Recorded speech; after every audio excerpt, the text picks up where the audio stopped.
엘리야가 그곳 굴에 들어가 거기서 머물더니 여호와의 말씀이 그에게 임하여 이르시되 엘리야야 내가 어찌하여 여기 있느냐.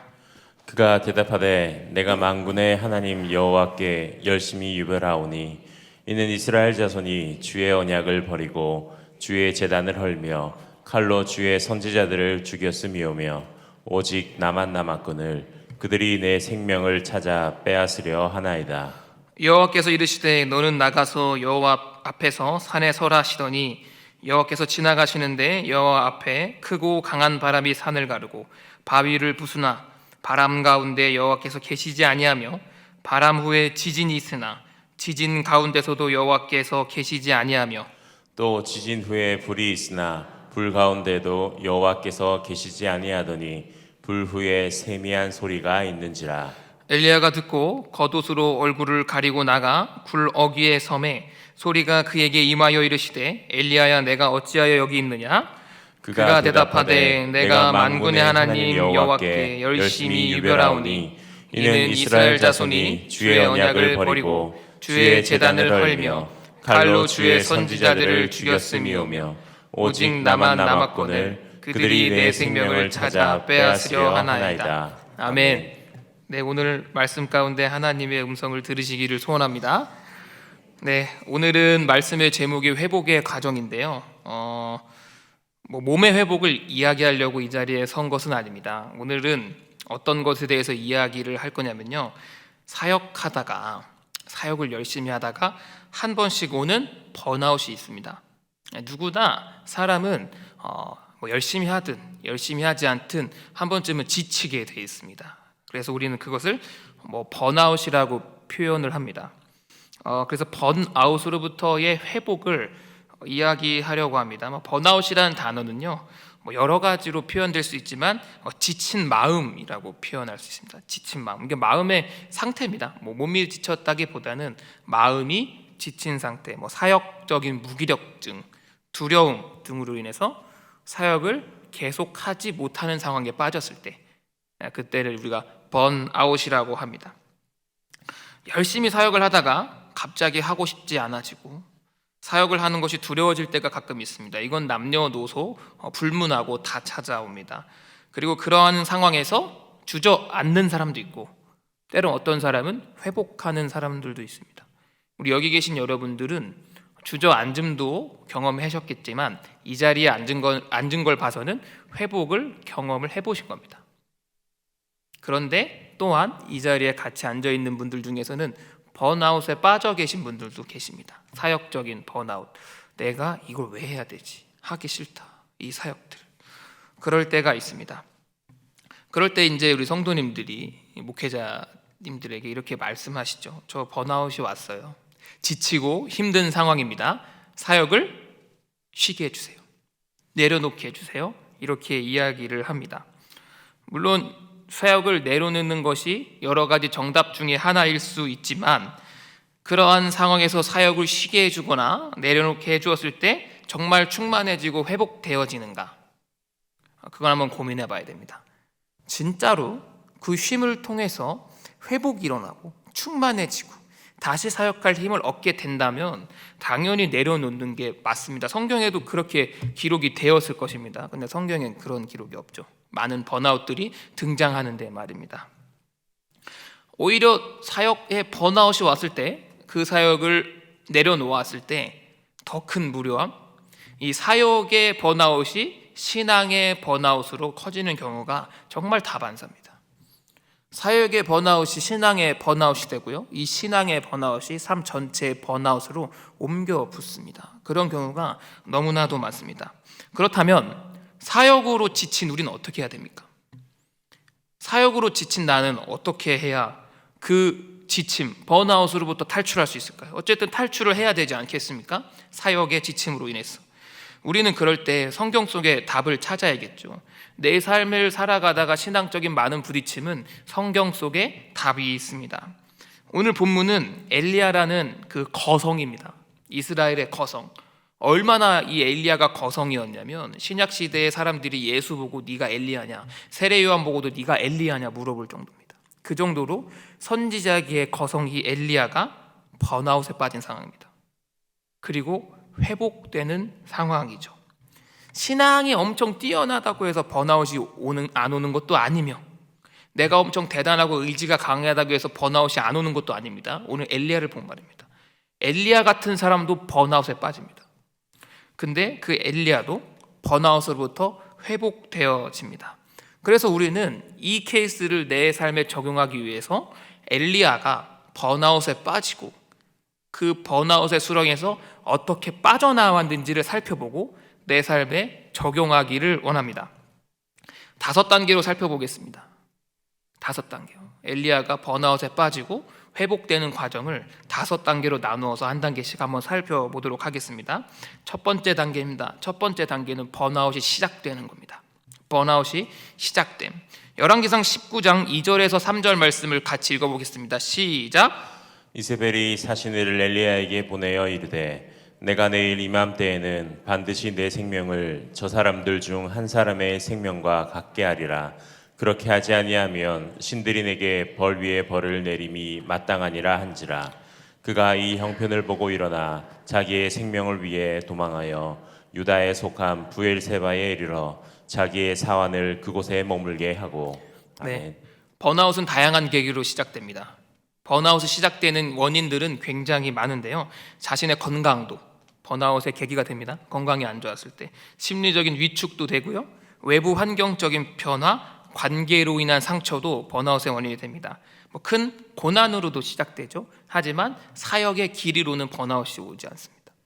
우리가 흔히 착각하는 건 사역을 오래 하면 번아웃이 온다고 생각하지만 실제로 그러지 않습니다. 사역의 길이와 상관없이 다른 이유가 분명히 있습니다. 관계의 깨어짐, 내 몸의 건강, 밖에서의 아픔, 하나님과의 관계의 두절 등 사역의 길이와 상관없이 번아웃이 오게 되는 경우가 거의 다반사입니다. 반대로요, 사역의 기간이 짧아도 번아웃이 올 수 있을까요, 없을까요? 있습니다. 지금 엘리야 그렇지 않습니까? 사역의 길이가 길지 않아도 번아웃이 옵니다. 많은 부분을 발견할 수 있습니다. 이 번아웃은 사역의 길이와 상관없이 외부적인 변수, 하나님과의 관계, 심리적인 위축, 큰 고난을 통해서 발생합니다. 지금 엘리야는 어떤 이유 때문에 번아웃이 발생했을까요? 지금 엘리야의 상황을 간단하게 요약하면 우리가 알다시피 이렇게 됩니다. 갈멜산에서 850대 1로 싸웠습니다. 우상 숭배자들과 제단을 쌓아놓고요, 누구 신이 불을 내려줄 건가를 놓고 싸웠죠. 그런데 엘리야가 기도할 때 불이 떨어졌고요, 하나님께서 불을 내려주셨고요, 그리고 그 산에 있던 우상 숭배자들을 다 칼로 진멸했습니다. 승리했죠. 근데 그 소식을 안 이스라엘의 아합과 이세벨, 특히 이세벨 여왕이, 우상 숭배자였던 여왕이, 감히 네가 내 선지자들을 다 죽였어? 내가 오늘 너를 죽일 거야 라는 말과 함께 자객들을 보내는 상황이죠. 그 소식을 들은 엘리야는 겁에 질려 있는 상태입니다. 그리고 번아웃이 시작된 겁니다. 큰 두려움으로 인해서, 외부적인 변수로 인해서, 두려움으로 인해서 번아웃이 되었습니다. 이런 엘리야가 지금 생명의 위협을 느끼며 도망가는 상황인데요, 사실 우리가 이 부분을 좀 곱씹어보면 이상한 부분도 있습니다. 그동안 엘리야가 생명의 위협이 굉장히 사실 많았어요. 이때만 생명의 위협이 있었던 건 아니죠. 평소에도 거의 죽음을 담보로 살아갔던 선지자 엘리야입니다. 많은 사건들이 있었습니다. 그런데 굳이 지금 상황에서 생명의 위협을 느끼고 도망치는 상황입니다. 이 고난이 말입니다. 어쩌면은 엘리야가 이 큰 고난이 다가와서 이 고난이라는 게 시발점이 돼서 번아웃을 느낀 것 같지만, 사실은 그 속의 본질적인 문제는 하나님과의 관계에 깨어짐이 있을 것입니다. 하나님을 신뢰하지 못하는 그 믿음, 정말 실오라기처럼 연결됐던 그 믿음이 탁 끊어지는 순간입니다. 내 생명을 지켜낼 수 없다는 그 믿음의 깨어짐, 그것이 고난이 왔을 때 약한 고리로 작동한 겁니다. 믿음이 약했기 때문에, 하나님을 향한 고리가 굉장히 약해진 상황이기 때문에 고난이라는 게 탁 왔을 때 번아웃이 생겨버린 것이죠. 우리도 이런 경험들을 굉장히 많이 느낄 수 있습니다. 어떨 때는 더 심한 말로도 상처 안 받을 때 있어요. 사역을 막 하는데요, 더 심한 말을 들어도 상처 안 받습니다. 막 뜨거울 때, 열정이 막 있을 때 말이죠. 그런데 하나님과의 관계가 뭔가 소원해지고 내 안에 믿음이 좀 연약해졌을 때, 요만한 말이 내게 다가왔을 때 이따만한 상처로 다가와서 낙심하고 번아웃에 빠지게 됩니다. 지금 엘리야가 지금 그런 상황입니다. 생각을 해보시죠. 850대 1을 이겼습니다.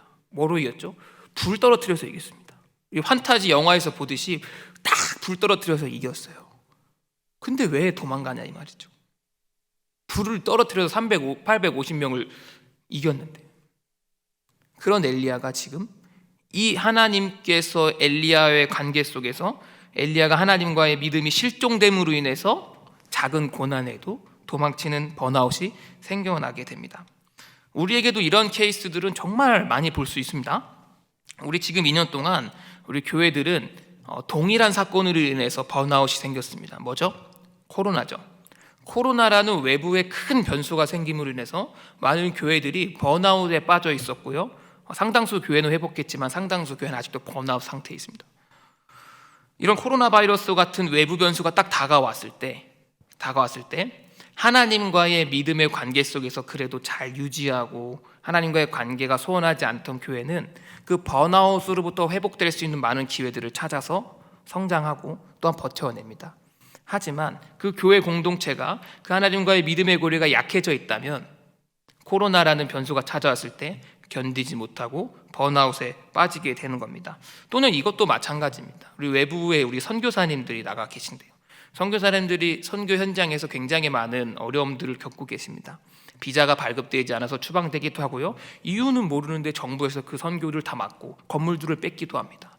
또는 사람에 의한 낙심들도 생기게 되는데요.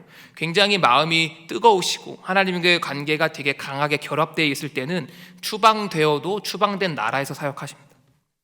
그런데 하나님과의 관계가 좀 뜨겁지 못하거나 관계가 좀 절단되어 있을 때, 약할 때는 작은 고난에도 선교로서 선교사로서의 역할을 잘 감당하지 못할 때도 있던 것이죠. 우리도 마찬가지입니다. 우리 삶에도 번아웃을 줄 수 있는 많은 고난들이 있는데요. 엘리야처럼 하나님을 향한 믿음의 실종이 그 고난을 넘어가지 못하고 번아웃으로 빠지게 만드는 것입니다. 지금 엘리야의 상황입니다. 첫 번째, 번아웃이 시작된 거죠. 고난으로 인해서요? 아니요. 고난 뒤에 있는 믿음의 실종으로 인해서 번아웃이 시작된 겁니다. 두 번째입니다. 이 번아웃에 빠진 엘리야는 어떻게 했느냐? 두 번째는 광야로 가다입니다. 광야로 가다. 4절을 같이 읽어볼까요? 시작. 자기 자신은 광야로 들어가 하룻길쯤 가서 한 로뎀나무 아래에 앉아서 자기가 죽기를 원하여 이르되 여호와여 넉넉하오니 지금 내 생명을 거두시옵소서. 나는 내 조상들보다 낫지 못하나이다 하고. 아멘. 엘리야가 지금 어디로 갔습니까? 광야로 갔습니다. 광야. 이 엘리야가 광야로 왜 갔을까요? 이 미드바르라고 하는 이 광야는요 단순한 사막의 의미가 아닙니다. 이 이스라엘 사람들에게 광야는 어떤 의미였을까요? 성경에는 광야에 많은 의미가 등장합니다. 광야가 구약부터 신약까지 수도 없이 광야들이 등장합니다. 이 광야들이 각각 의미하는 것들이 있습니다. 죽음을 의미하기도 하죠. 죽음도 의미하고 고통도 의미하고 고난도 의미합니다. 광야로 나가면 죽죠. 사실은 살 수가 없습니다. 낮에는 플러스 40도, 밤에는 마이너스 40도이니 광야에서 사람이 살 수가 없습니다. 돌 광야입니다. 돌 광야. 이 광야는 사실 이 미드바르라고 하는 광야는 죽음인데요, 고난인데요, 고통인데요, 역설적인 의미가 뭐냐면 하나님의 임재가 있습니다. 이게 되게 이상한 거죠. 고난, 죽음, 고통뿐인 광야의 의미가 정반대의 의미로는 하나님의 임재가 경험되는 장소라는 것이죠. 그래서 성경의 많은 인물들이 광야로 나가서 하나님을 경험했습니다. 이집트, 애굽을 탈출했던 이스라엘 백성이 광야로 가서 하나님을 경험하죠. 이집트, 애굽에서 종살이 할 때는 귀로만 듣습니다. 그냥 구전으로만 하나님을 경험하죠. 근데 실존하는 하나님을 광야에서 만납니다. 성막을 지음을 통해서요. 진짜 하나님이 성막으로 내려오시죠. 실존 하나님을 광야에서 경험합니다. 또 누구였죠? 세례 요한이죠. 세례 요한은 그 광야로 나가서 하나님의 말씀을 그냥 듣습니다. 귀로 듣습니다. 또 누가 있으시죠? 예수 그리스도죠. 성령에 이끌려 광야로 나가셔서 시험 이기시고 천사가 수종 두는 장면 예수님께서 경험하시는 것입니다. 광야는 이렇습니다. 왜 광야에서 하나님이 경험될까요? 그냥 내가 있는 그 자리에서 하나님이 경험되면 참 좋을 텐데 왜 굳이 광야라는 장소, 특정한 장소에서 하나님이 경험될까요? 광야는 자기의 생명을 하나님께 내어드린다는 의미가 있습니다. 생명 포기 각서예요. 사실은 생명을 포기하고 가는 곳이 광야입니다. 우리가 이제 금식기도 이게 비슷하게 볼 수 있습니다. 우리 금식기도는 살 빼려고 하는 게 아니죠. 가끔 이렇게 보면 다이어트도 할 겸 금식도 한번 해야겠다 이렇게 생각하시는 분들인데 그분들 다 요요 옵니다. 금식기도 끝나면요 2배로 살찝니다. 네, 다이어트 절대 안 되고요. 다이어트 하려면 금식기도 하시면 안 됩니다. 이 금식기도도 마찬가지입니다. 왜 금식하죠? 금식기도 왜 합니까? 먹는 것이 생명의 에너지입니다. 인간은 먹어야 살죠. 근데 그 먹는 행위를 제한하는 겁니다. 제한하거나 거부하는 거죠. 왜요? 생명을 하나님께 올려드린다는 겁니다. 생명조차 내어놓고 기도를 시작하겠다는 얘기입니다. 왜요? 하나님을 만나기 위해서.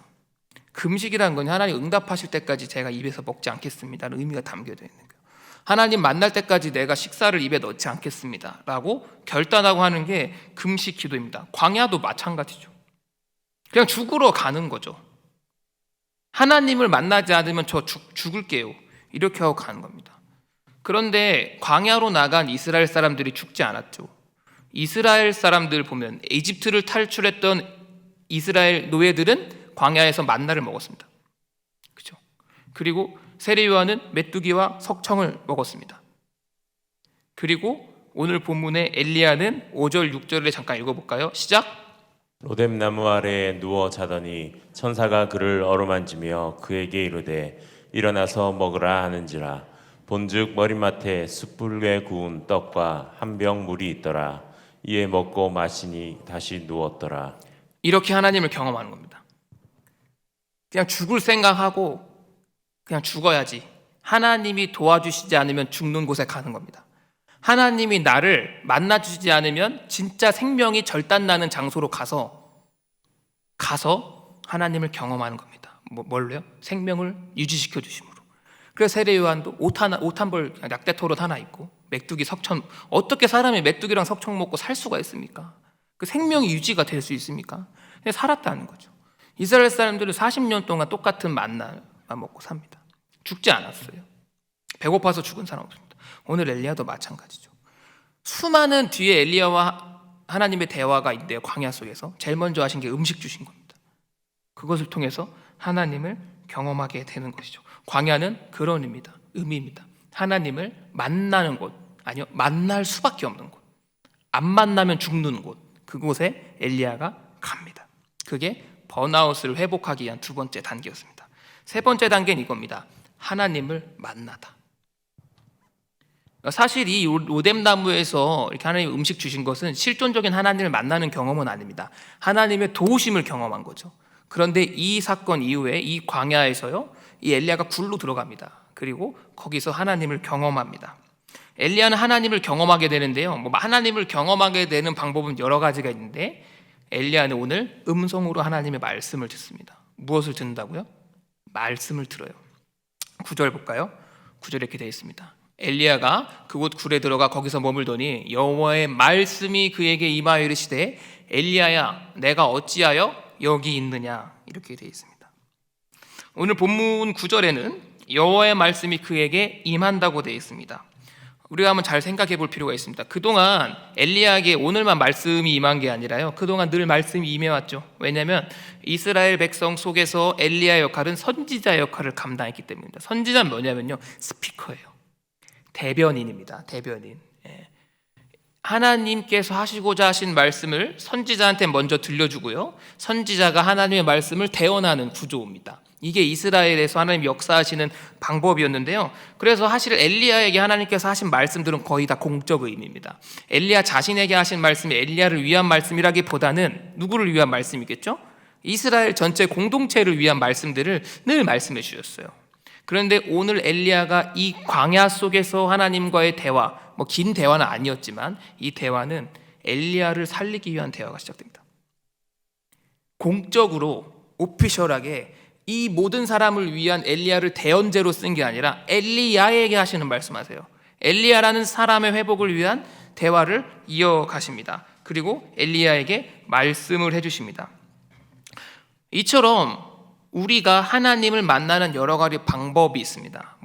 초자연적인 현상으로도 하나님을 경험할 수 있고요. 병이 나음으로도 하나님을 경험할 수 있습니다. 그리고 인간관계가 막 술술술술 풀려가는 경우가 있고요. 저처럼 결혼을 통해서 하나님을 경험할 수도 있습니다.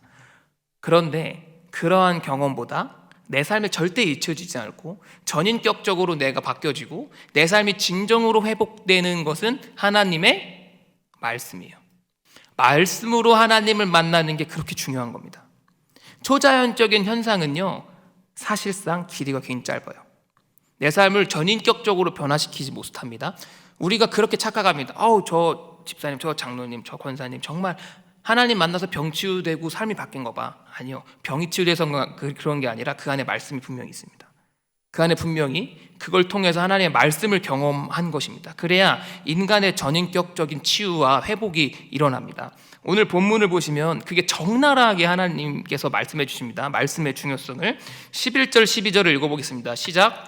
여호와께서 이르시되 너는 나가서 여호와 앞에서 산에 서라 하시더니 여호와께서 지나가시는데 여호와 앞에 크고 강한 바람이 산을 가르고 바위를 부수나 바람 가운데 여호와께서 계시지 아니하며 바람 후에 지진이 있으나 지진 가운데도 여호와께서 계시지 아니하며 또 지진 후에 불이 있으나 불 가운데도 여호와께서 계시지 아니하더니 불 후에 세미한 소리가 있는지라. 아멘. 자, 이게 되게 중요한 대목이에요. 하나님을 만나는 것에 대해서. 지금 하나님이 여러 가지 초자연적인 기적들을 보여주십니다. 보여주세요. 지진도 일으키셨다가 산도 부시시고 바위도 부시시고 인간이 할 수 없는 것들을 다 보여주십니다. 근데 거기에 여호와는 안 계셨어요. 그게 문제입니다. 지금 엘리야 앞에 하나님이 보여주시는 게 하나님이 퍼포먼스 하시는 거 아닙니다. 말씀의 중요성을 알려주신 거예요. 그것들 사이에 여호와가 안 계셨다는 거예요. 하나님이 하셨죠. 하나님이 보여주셨죠. 하나님의 능력을 발현하셨죠. 근데 하나님은 안 계셨다는 얘기입니다. 더 웃긴 거는 마지막에 하나님 뭘 보여주셨죠? 불이요. 이 불이 왜 마지막에 보여주셨을까요? 불이 제일 중요하거든요. 엘리야에게는요. 왜냐하면 엘리야가 지금 불이 떨어지는 걸 봤어요. 그 전에. 지금 이 엘리야의 번아웃의 상황은요, 갈멜산에서 850대 1로 싸웠습니다. 그 싸움에서 승리할 수 있었던 이유는 불이 하늘에서 메테오처럼 빵 떨어진 거예요. 그걸 지금 엘리야가 눈으로 봤습니다. 여러분, 우리가 한번 생각해 볼까요? 여러분, 우리가 집에 가는 길에 이렇게 기도한다고 칩시다. 마당 같은 데 서가지고 기도할 때 내 자녀가 예수를 안 믿어요. 그래서 자녀를 데리고 잔디밭으로 가서요, 야, 아들이 신명이라고 치면, 신명아, 내가 엄마가 기도해서 불 떨어지면 믿을래? 아들이 엄마 믿을게. 기도했는데 진짜 불이 뻥 떨어진 거예요. 메테오가 빵. 하나님을 떠날 수 있습니까? 부인할 수 있을까? 평생 하나님을 부인할 수 있을까? 그걸 봤으면. 근데 엘리야 지금 부인했잖아요. 엘리야 지금 도망쳤잖아요. 하나님이 그래서 말씀하시는 거예요. 야, 엘리야, 불도 필요 없어. 야, 그 기적이 중요한 게 아니야. 너 지금 불 떨어뜨렸는데도 도망갔잖아. 너 지금 불 떨어지는 거 봤는데도 네 죽을까 봐 지금 두려움에 떨고 있잖아. 그거 중요한 게 아니야. 진짜 중요한 건 나의 음성이야. 내가 너에게 주는 말씀이 널 살게 하는 거지, 이 여러 가지 기적들은 그 보조 도구일 뿐이야. 나는 말씀으로 역사해. 말씀으로 세상을 만들었고, 말씀으로 널 인도하고, 말씀으로 세상을 이끌어 나가. 그렇게 큰 음성이라고도 안 하고 세미한 음성으로 들려주시는 것입니다. 그래서 이 말씀으로 엘리야는 하나님을 경험합니다. 여러분, 이거는 우리 삶에서 너무나 중요한 것입니다. 우리가 이럴 때 있어요. 되게 하나님께 어떤 도우심과 응답은 갈구합니다. 고난의 상황 속에서. 근데 고난이 해결됐을 때 거기서 스톱하는 사람도 굉장히 많습니다. 아니요, 반드시 하나님의 음성, 말씀을 들어야 돼요. 고난이 해결된 데에서 딱 끝나면요, 그 사람은 또 그 고난에 똑같이 넘어집니다. 근데 그 고난과 반드시 하나님께서 우리에게 주시는 말씀이 있어요. 음성이 있습니다. 우리에게 주시는 메시지가 있습니다. 그게 중요한 겁니다. 오히려 고난은요, 그 음성을 듣기 위한 도구에 불과해요. 그 말씀을 하시기 위해서 그냥 그 고난이 있는 겁니다. 그런데 우리는 그 고난에 해결되는 거에 초점을 맞춰서, 엘리야도 자기 생명이 보존되는 거에 초점을 맞춰서 그 생명의 보존만 했다면 그 고난을 벗어나는 거에만 집중했다면 말씀을 못 들었겠죠. 하지만 엘리야는 그렇지 않습니다. 이게 세 번째 단계입니다. 말씀으로 하나님을 만나는 거죠. 번아웃의 세 번째 단계입니다. 네 번째는 이것입니다. 네 번째 단계는 번아웃의 이유를 이야기합니다. 이거 되게 고상하게 쓴 말인데요. 쉽게 얘기하면 떼썼다는 얘기예요. 내가 왜 힘든지를 얘기했다는 거예요. 하나님한테. 고상하게, 멋있게, 아니요. 어린아이처럼 솔직하게 내가 왜 힘든지를 이야기했다는 것입니다. 이건 하나님의 질문으로 시작됩니다. 9절에 이렇게 되어 있습니다. 엘리야가 그곳 굴에 들어가 거기서 머물더니, 지금 굴에 들어가 있는 거예요. 여호와의 말씀이 그에게 임하여 이르시되, 엘리야야 내가 어찌하여 여기 있느냐. 하나님 물어보신 거, 너 왜 왔냐? 너 왜 왔어? 뭐 때문에 왔니? 이렇게 물어봤을 때 엘리야가 이렇게 대답합니다. 어떤 것도 첨가하지 않고요, MSG를 아무것도 안 넣고 솔직하게 얘기합니다. 그가 대답하되, 내가 만군의 하나님 여호와께 열심히 유별하오니, 열심히 유별하오니 이는 이스라엘 자손이 주의 언약을 버리고 주의 제단을 헐며 칼로 주의 선지자들을 죽였으며 오직 나만 남았거든 그들이 내 생명을 찾아 빼앗으려 하나이다. 이 말은 무슨 말이냐면요, 우리도 똑같이 이런 말 많이 합니다. 저 열심히 했거든요 하나님, 근데 왜 제 삶은 이래요? 라고 얘기하는 거예요. 제가요 하나님 죽을 걸 생각하고 목숨을 담보로 850대 1로 싸웠어요. 왕이랑 싸웠어요. 그런데 제 삶은 왜 이 꼬라지예요? 저는 왜 죽음을 피해서 도망가야 되죠? 왜 온 나라가 나를 죽이려고 하죠? 아니 내가 사역을 이렇게 했으면 좀 잘 살아야죠. 좀 폼 좀 잡고 살 수 있어야죠. 잘 나가야죠. 사람들이 저를 좀 떠받들, 최소한 죽이진 말아야죠.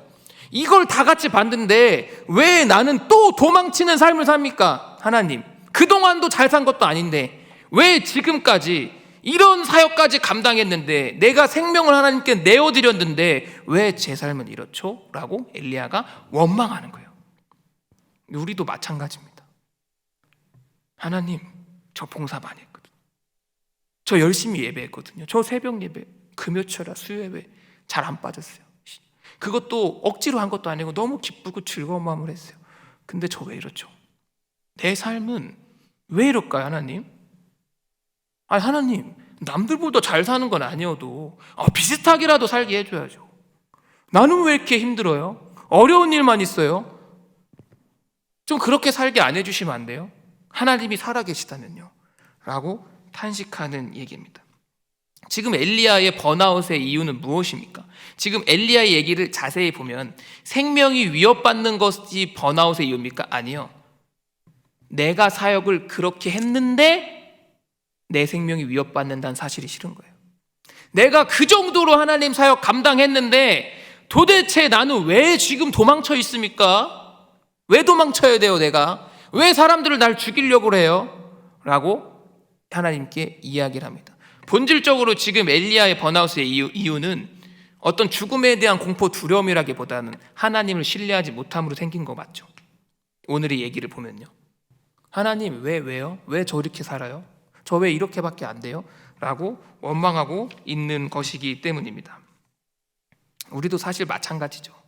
목회자인 저도 마찬가지예요. 사실은 되게 사역을 열심히 감당했지만 내 삶의 많은 부분들이 채워지지 않을 때, 또는 사역의 현장에서조차 내 어려움이 있을 때, 열심히 했는데 아무도 내 사역을 알아주지 않고 상처만 받을 때, 심지어 교회 안에서도 그럴 때가 있죠. 그럴 때는 엘리야처럼 번아웃이 오는 것입니다. 사실 교회의 사역이라는 게 늘 행복하고 재밌고 즐거웠던 건 아니죠. 이거 마치 연애랑 비슷합니다.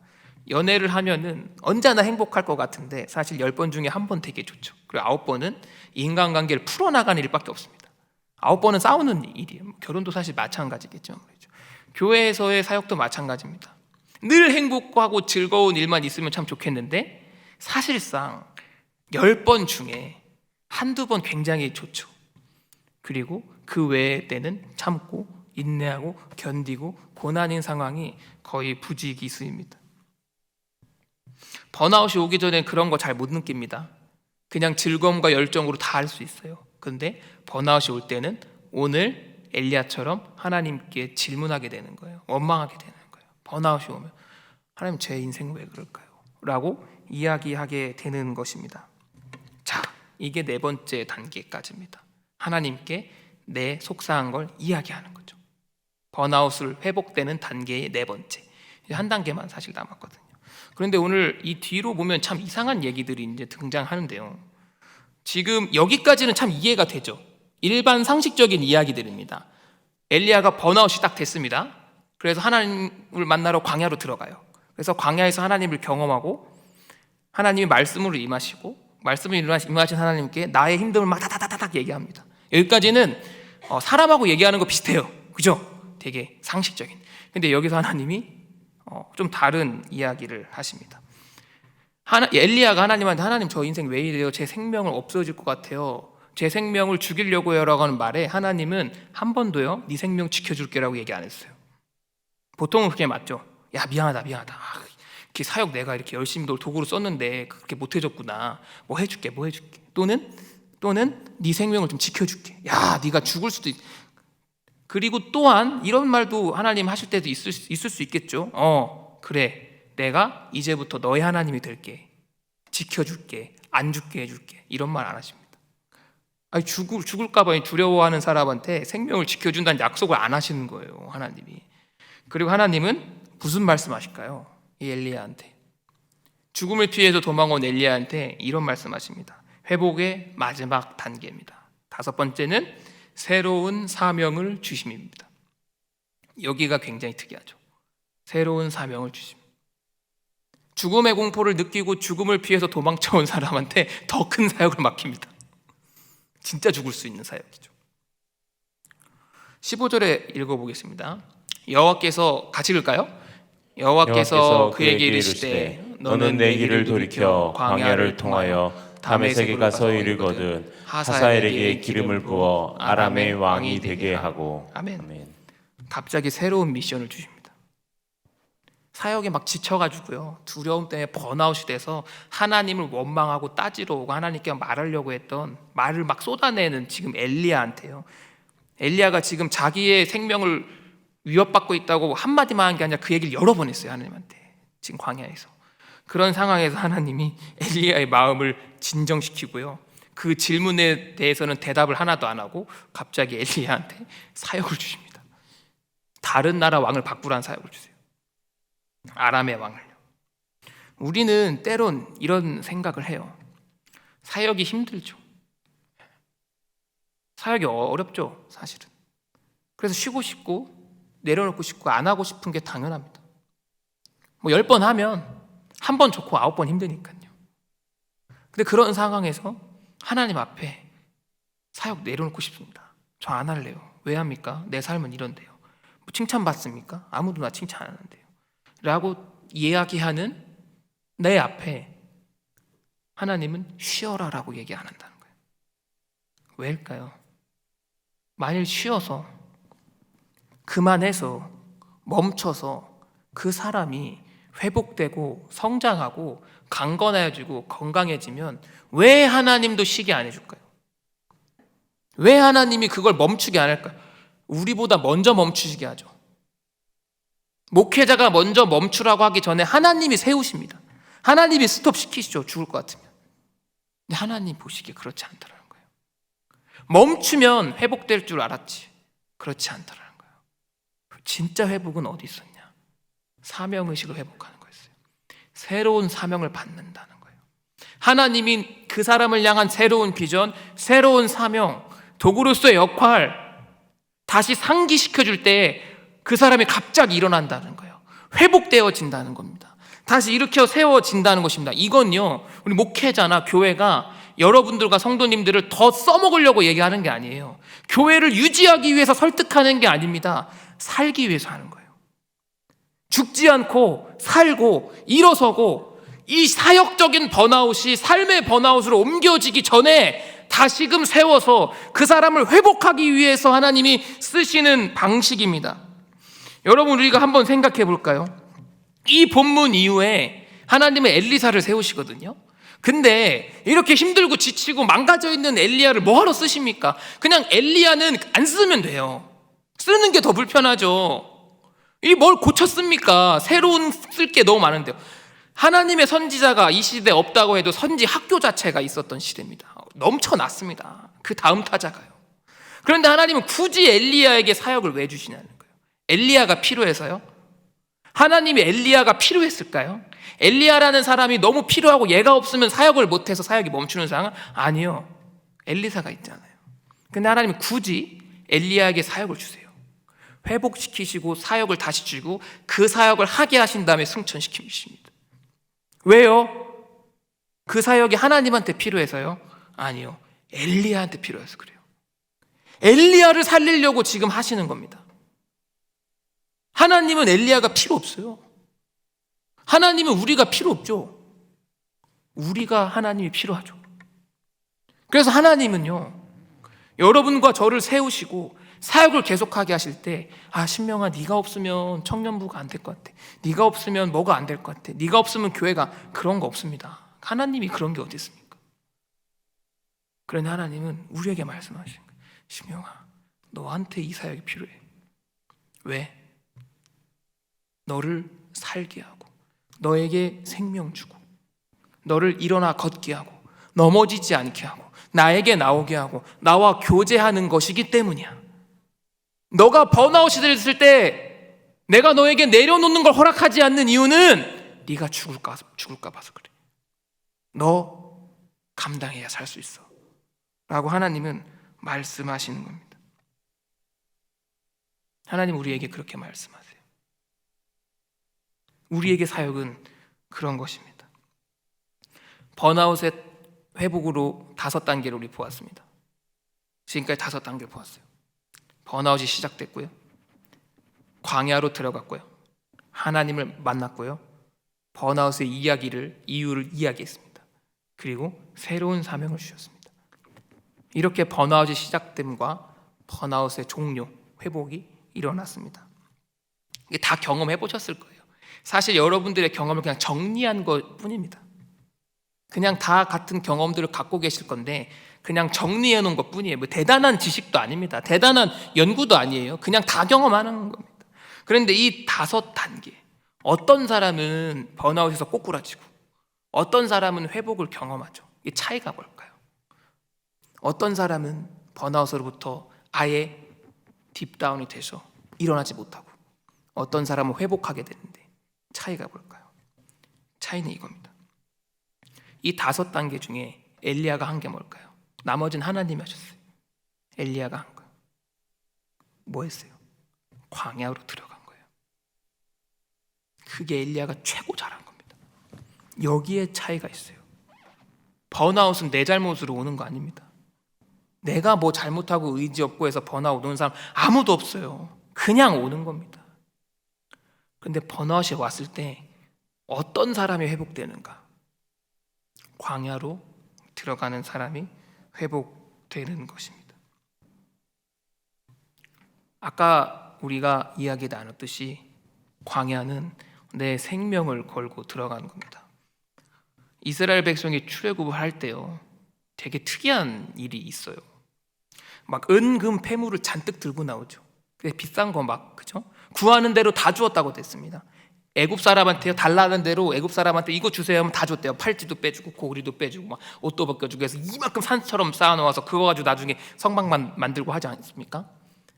그런데 광야에서 그게 무슨 쓸모 있습니까? 은금 폐물 갖고 광야에서 뭐 할 수 있어요? 정작 갖고 나와야 될 건 뭐예요? 음식이죠. 근데 출애굽기 12장 39절에 이렇게 돼 있어요. 그들이 애굽으로부터 가지고 나온 발교되지 못한 반죽으로 무교병을 걷대요. 이는 그들이 애굽에서 쫓겨남으로 지체할 수 없었으며 아무 양식도 준비하지 못합니다. 세상에 비싼 건 다 갖고 나오는데 음식만 놓고 왔네. 먹을 것만. 성경에는 지체할 수 없어서, 시간이 없어서 그랬다고 되어 있는데요, 사실 아니죠. 시간 있죠. 은금 폐물을 다 받고 나왔는데요, 이건 하나님의 계획이에요. 못 갖고 나오게 한 거죠. 왜요?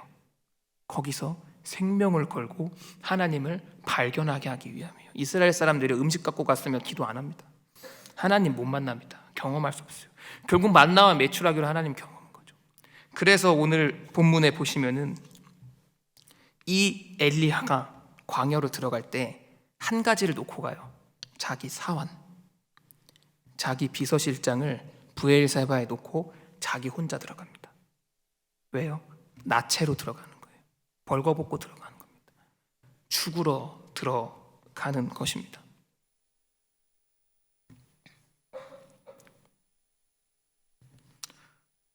하나님을 만나지 못하면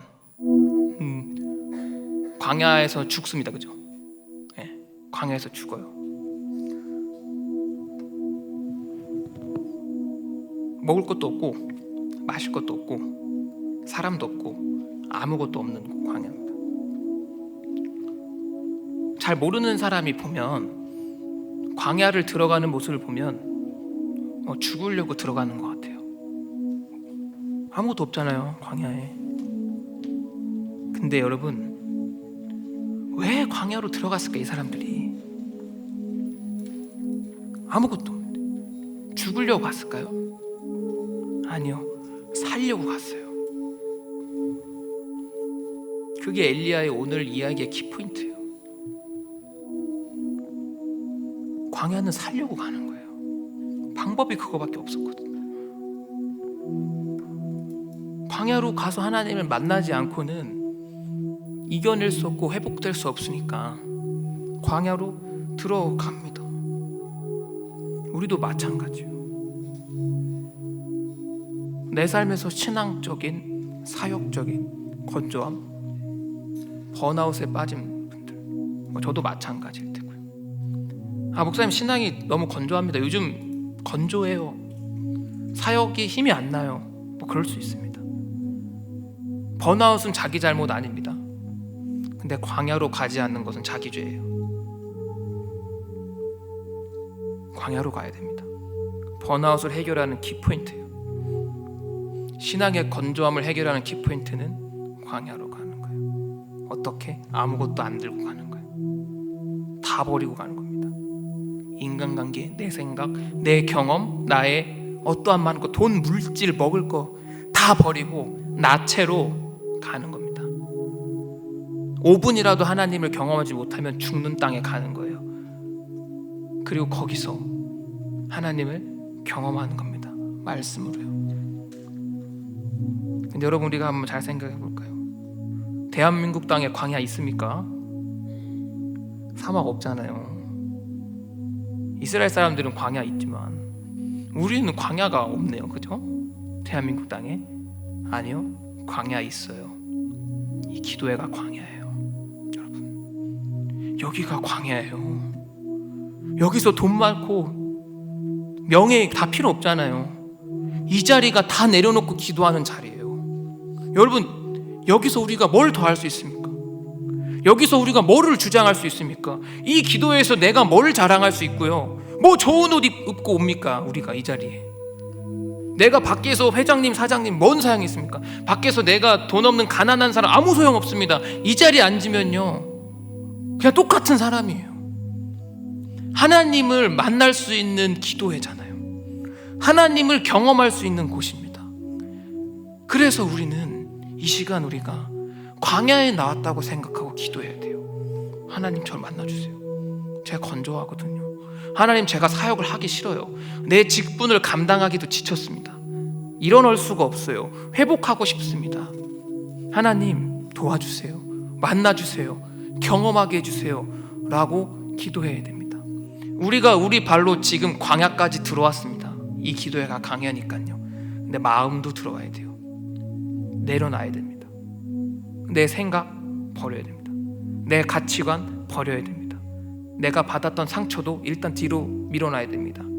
그저 하나님을 만나고 싶은 마음만 갖고, 하나님을 만나주세요라는 마음만 가지고 광야에 벌거벗고 서야 됩니다.